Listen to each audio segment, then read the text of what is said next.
Hello, thank you for joining me. My name is mannrentoy. I am a Filipino, now based here in Sri Lanka, and for the last 33 years, I've been a classroom teacher.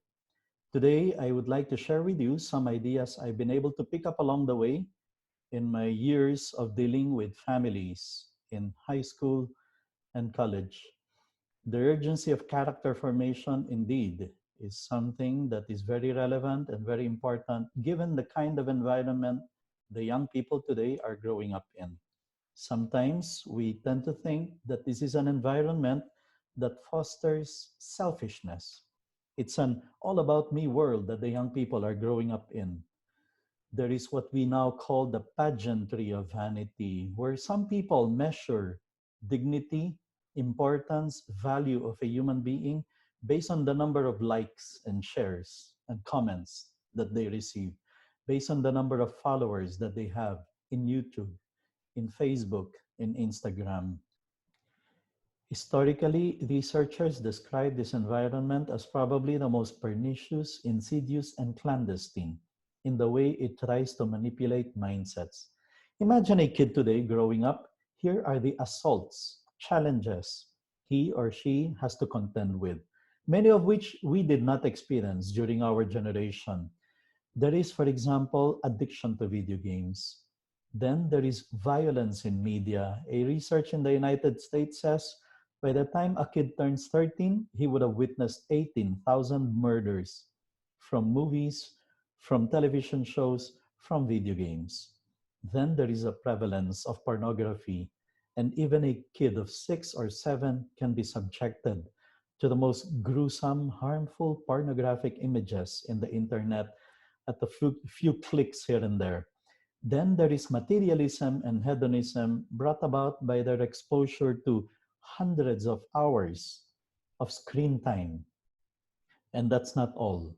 Here are the other challenges that we see in the environment today. There is a growing religious indifference, divorce here and there, alcoholism, even among teenagers, a certain culture of softness that is becoming prevalent among many young people. Then there is moral relativism, false heroes, and drug addiction. Warlick is correct in saying that for the first time, we are actually preparing children for a future we cannot even clearly describe. But they need us. They need you, parents, teachers, more than ever. We need to understand them. We need to communicate with them. Dr. Michele Borba, author of Building Moral Intelligence and many other best selling books on character formation, tells us that we have 4 reasons why we should be concerned. There is a measurable dip in empathy among today's youth. Number two is there is clear increase in peer cruelty. My 33 years inside the classroom, I've seen this very clearly happening. Bullying, it's at an all-time high. Then there is more cheating and weaker moral reasoning in young people. And number four, mental health epidemic among the young. We hear more and more cases of suicide, of young people falling into depression. Now more than ever, this work of formation is urgent and important.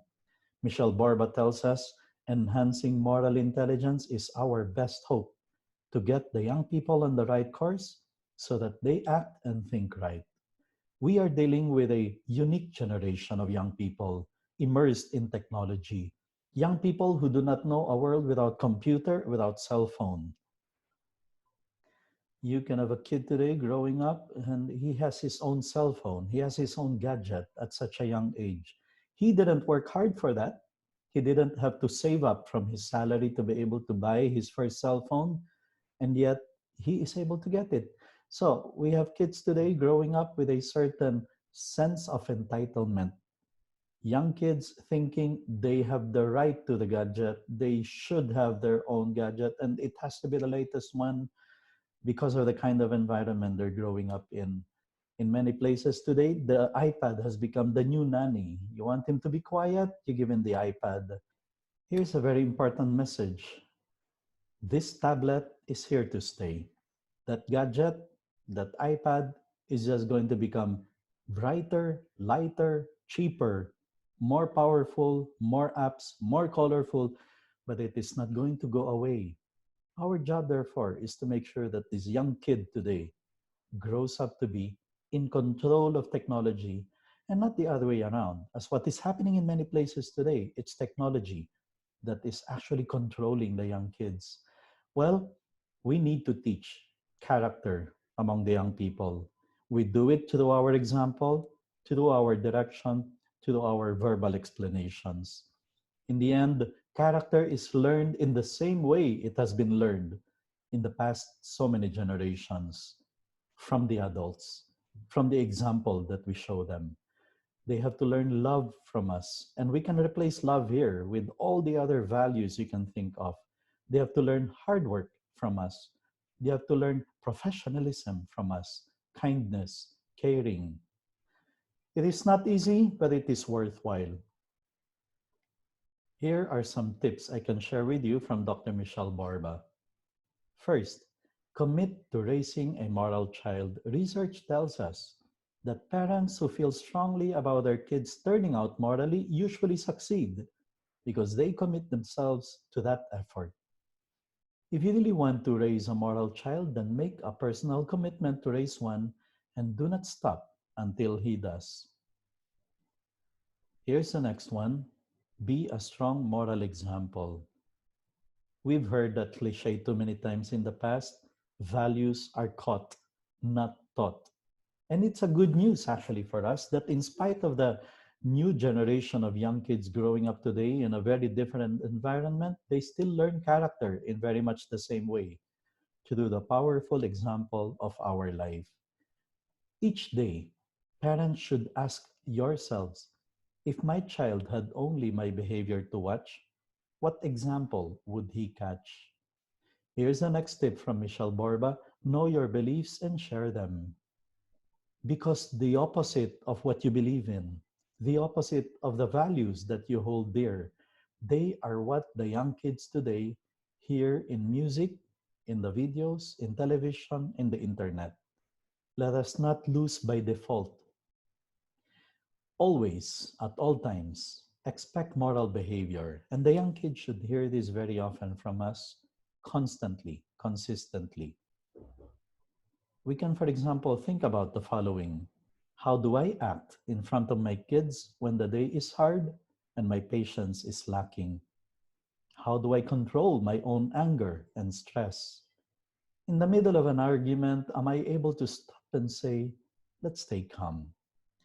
Am I doing anything in excess, drinking, eating, smoking, swearing, spending, working, playing, that might send a wrong signal?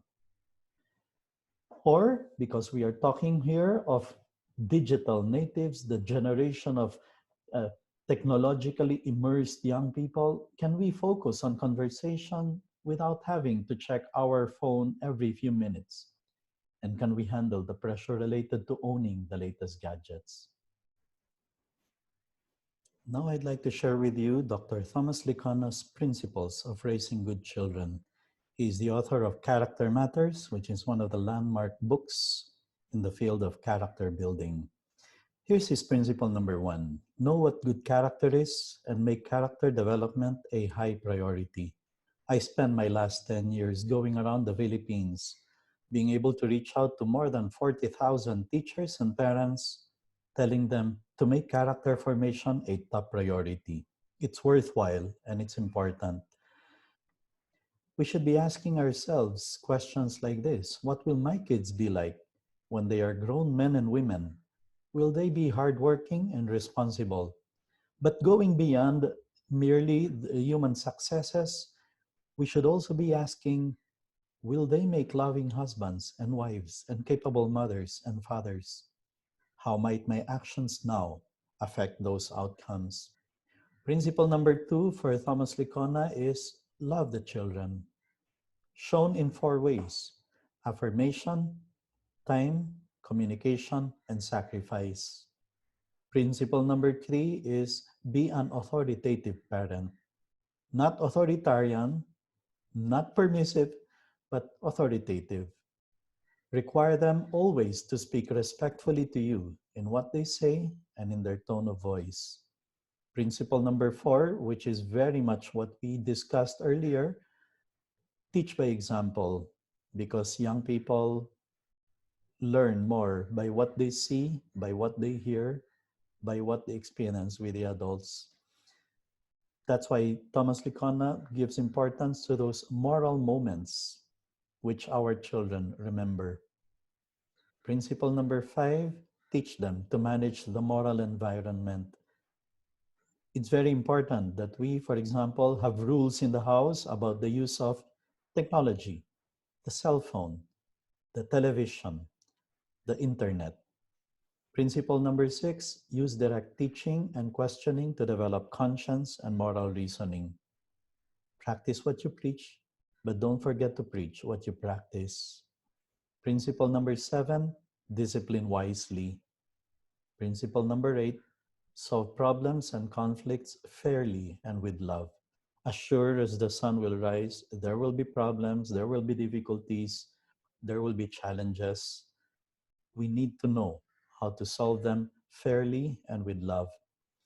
And then principle number 9, we've got to foster spiritual development. The young people have to fall in love with faith at home, and they have to see it, they have to feel it, they have to experience it in the house. Research tells us that teens who regularly practice a religious faith, they work harder in school and get better grades. They are more involved in service activities, and they are less likely to steal, be violent, use drugs and alcohol, or have sex. And they have greater life satisfaction and lower suicide rates. Youth Waits tells us if a young person does not pray, he or she will almost certainly experience a crisis of faith. Without prayer, they will not have the spiritual vitality to withstand the onslaughts of a pagan world.